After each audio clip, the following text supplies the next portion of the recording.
Olá pessoal, tudo bem? Meu nome é Leandro Rosadas, eu estou em mais um vídeo para ajudar você a muito mais longe. E hoje, e exclusivamente, esse vídeo é para a minha lista VIP. Exatamente. Nosso objetivo da lista VIP é exatamente estar dando alguns conhecimentos um pouco mais restritos, um pouco mais refinados, para que você que me segue no canal e que decidiu me seguir na minha lista VIP. Então eu vou sempre estar dando conteúdos práticos para você poder colocar, fazer as coisas acontecerem dentro da sua loja. É óbvio que se eu contar tudo que você precisa fazer para ter realmente uma operação de qualidade, para ter eficiência, isso leva muito tempo, né? São horas e horas de treinamento, horas e horas de programa de formação, mas eu tento aqui, pelo menos nessa forma gratuita, de estar passando conhecimento relevante que possa ajudar você a ir cada vez mais longe, mesmo estando nesse espaço restrito da minha lista VIP. E aí, o que eu gostaria de passar para vocês é um conhecimento bastante minucioso, que é as despesas da sua loja. Como é que isso é considerado para, por exemplo, supermercados? Como é que isso é considerado para hortifruti? Como é que isso é considerado para atacarejo? Mas hoje eu vou falar especificamente sobre supermercados e hortifruti. Como que essas despesas têm que ficar, o que isso tem a ver com a margem e qual percentual tem que ficar para cada uma dessas coisas.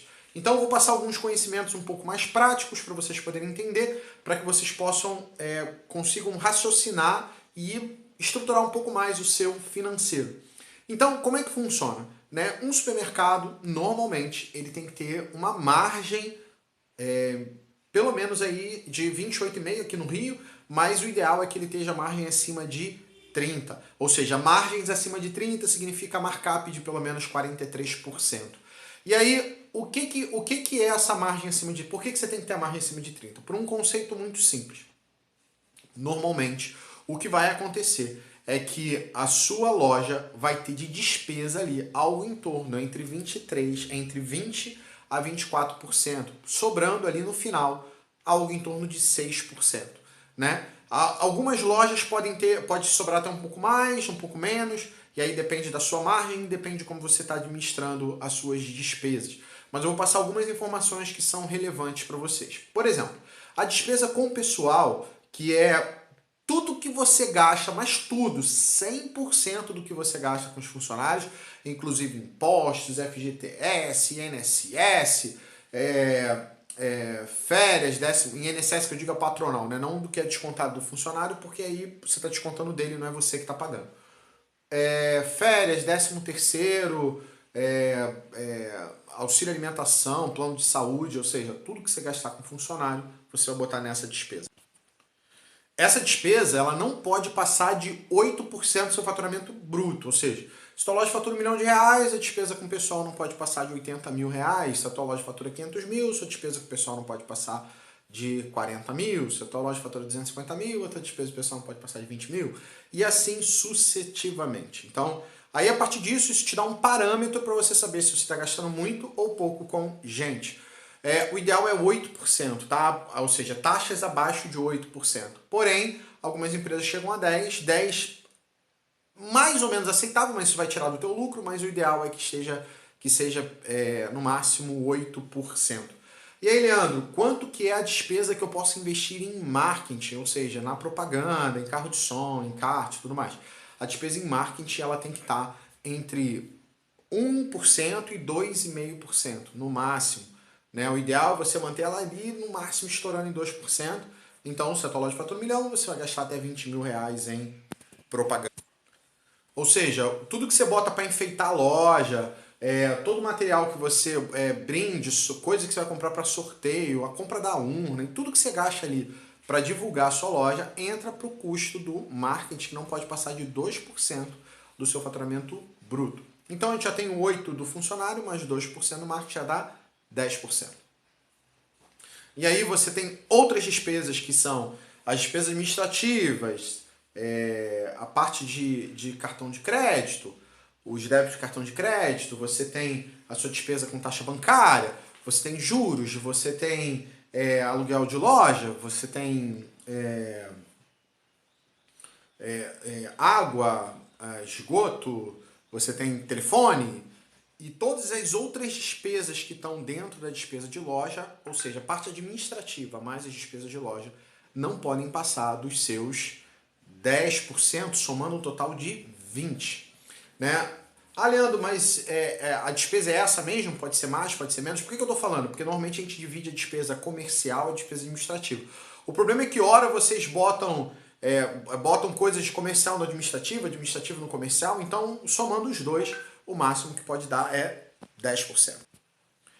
E aí soma um total de 20%. Isso tá bom, Leandro? Não. Isso ainda está alto, porque se a tua empresa está no lucro real, seus impostos aí ficarão algo em torno entre 1,5% e 4%. E aí você vai bater lá entre 21,5% e 4%, só que aí você tem um outro problema, que é a perda.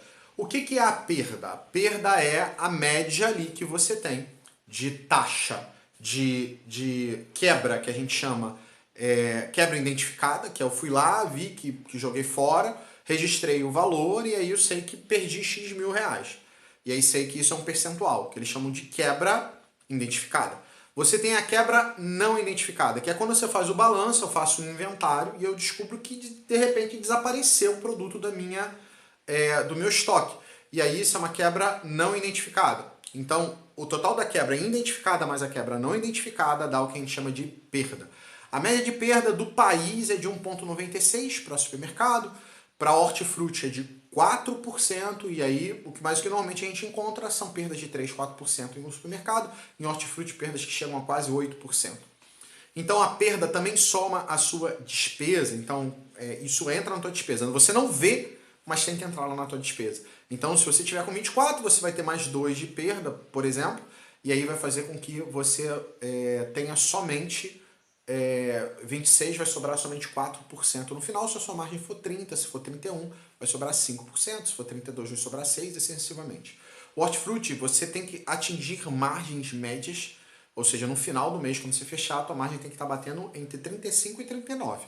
Exatamente porque as perdas do hortifruti podem chegar até 8% do seu faturamento. Então você precisa ter esse leve cuidado se você quiser ter um hortifruti bom. O hortifruti no Simples Nacional, e claro que os impostos variam de estado para estado, então você tem que ver isso com o seu contador, mas aqui no Rio, por exemplo, no Simples Nacional, se você tiver com hortifruti, você vai pagar mais imposto do que se você tivesse no lucro real, porque no Simples Nacional você vai pagar imposto sobre faturamento, e no lucro real, por exemplo, o hortifruti ele é não tributado, então você não paga imposto. Você só vai pagar imposto lá sobre a folha de pagamento, que é 27,5% do INSS patronal, se eu não me engano. Só que aí você tem que fazer conta para ver se vale a pena, se vai gastar mais ou menos e tal e tudo mais. O ideal era que você conseguisse chegar no final das suas despesas a, no máximo, 18% de despesa entre marketing, despesa comercial, administrativa e funcionários. Os funcionários são uma das despesas que mais pesam dentro da loja. Então, para que isso aconteça, você vai chegar lá em 8% de despesa de pessoal, 1% de despesa de marketing e 9% na tua despesa entre administrativa e comercial. Aí vai dar os impostos, que vão dar, aqui no Rio, por exemplo, dá em torno de 1,5% a 2,5%, vai dar 20 ponto alguma coisa, e aí tua margem de lucro, você vai conseguir chegar lá no final com um ganho muito bom. É importante que normalmente quando você tem problemas financeiros, em 90% dos casos é porque você está comprando demais, você não está fazendo esse acompanhamento do compra e venda. Né? Então, se você registra no teu sistema certinho os custos que tem um produto, e aí o teu sistema vai dizer assim, para vender R$1 milhão, você teve de custo de produto de 700 mil reais, então a tua compra não pode passar muito disso. Mas você também pode fazer o mesmo raciocínio em cima da margem. Se tua margem no final é 30%, você não pode comprar mais do que 70% do que você vende. Se tua margem é 35%, você não pode comprar mais do que 65% do que você vende. Quando eu falo de margem, eu estou falando de percentual de lucro sobre a venda e não sobre o custo, como muitos fazem. Ou seja, sobre o custo dá 43% e não 30%. Então você tem que fazer essa continha para poder fazer. Se você não sabe disso daí, eu vou postar aqui no e-mail que eu te mandei também um vídeo que está aberto ao público sobre margem e markup para você poder entender a diferença entre essas duas coisas. Então, basicamente, o que você tem que fazer é tentar manter a sua despesa ali entre os 20%, que se sua margem tiver 30%, você vai sobrar 10, se a tua margem tiver 28, vai sobrar 8, se a tua margem tiver 27, vai sobrar 7. Então, assim, o importante para que isso ocorra é você atacar o que normalmente puxa as suas despesas, puxa a sua despesa para cima, né? Então, o que puxa a sua despesa para cima?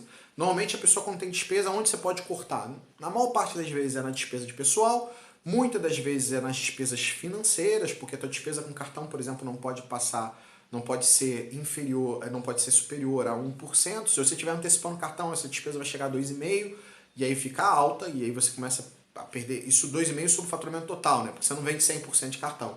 A média que você vende é 30%, 40% de cartão, e aí antecipando esse valor fica mais ou menos em torno de 2,5% sobre o faturamento global. Então é uma média, uma estatística que a gente trabalhou. Então você tem que ter esse cuidado de trabalhar esse ponto relevante com relação à parte financeira. Você tem que separar pelo menos 0,5% do seu faturamento para manutenções da loja, para essas coisas todas. Outra coisa que você pode trabalhar, que normalmente o custo fica alto, é o custo de embalagem. Dentro de um mercado, de um hortifruti, o custo de embalagem ele é alto. Embalagem, quando eu estou falando, tanto as bandejas, como filme, como os sacos plásticos que você bota lá para o cliente levar mercadoria e tudo mais. Aqui no Rio tem, né? Em alguns estados não tem mais esse negócio de saco plástico, a gente paga pela sacola de papel ou traz, né? Mas aqui ainda existe isso, então esse custo de embalagem ele pode ser no máximo de 0,5%, mas normalmente o que a gente tem encontrado são lojas com 1 a 1,5% de embalagem. Então a embalagem, se você trabalhar direito, é um lugar que você pode reduzir os custos. O outro lugar que você pode trabalhar a redução de custos é na prevenção. E aí você tem que criar ações para trabalhar melhor a sua prevenção de perdas, você perder menos ali de produto, para que você, a partir daí, não perca estoque, para que daí você não tenha que comprar mais e isso vira um ciclo. Então é um outro lugar que você pode reduzir a perda. A outra maneira que você pode fazer é melhorar a sua rentabilidade, e aí melhorando a sua rentabilidade, você também vai... Você vai comprar menos e vai ter um percentual maior, então mesmo que a sua despesa esteja um pouco alta, isso não vai fazer diferença, que vai sobrar o dinheiro lá no final do mês. A outra coisa para sobrar o dinheiro no final do mês é que você tem que fazer esse compra e venda bater, que eu já disse, né? Então essa compra e a sua margem tem que estar batendo, você tem que fechar isso pelo menos uma vez por mês, que a gente faz. No caso, você tem que estar olhando todos os dias, mas fecha uma vez por mês. No caso do supermercado, no caso do hortifruti, você tem que fechar isso semanalmente. Ou seja, todo domingo, pelo menos, você tem que sentar e fazer a conta lá de tudo que você comprou, tudo que você vendeu, e tem que sobrar. Tem que sobrar aquela margem de lucro média que você está colocando nos produtos. Então, essa é a sacada exclusiva para a minha lista VIP. Tem bastante coisa ainda para aprofundar com relação a essa parte financeira. Quando eu dou normalmente cursos financeiros, são cursos de quase 40 horas, então não dá para resumir 40 horas aqui num vídeo rápido, mas com essas sacadas já dá para você melhorar e trabalhar esses pontos. Então, eu vou deixar esse vídeo aqui embaixo vai ter um campo para você poder fazer perguntas, perguntar as coisas, que é uma comunidade para vocês poderem estar tirando dúvidas. Então coloquem suas dúvidas aqui embaixo, façam perguntas que você tenha, e espero que eu esteja nessa lista VIP ajudando você a ir cada vez mais longe. Um forte abraço, pessoal, e a gente se vê aí no próximo conteúdo que vocês que estão me seguindo, que tem esse tratamento exclusivo, vão estar recebendo. Um forte abraço, pessoal, e até o próximo conteúdo. Valeu!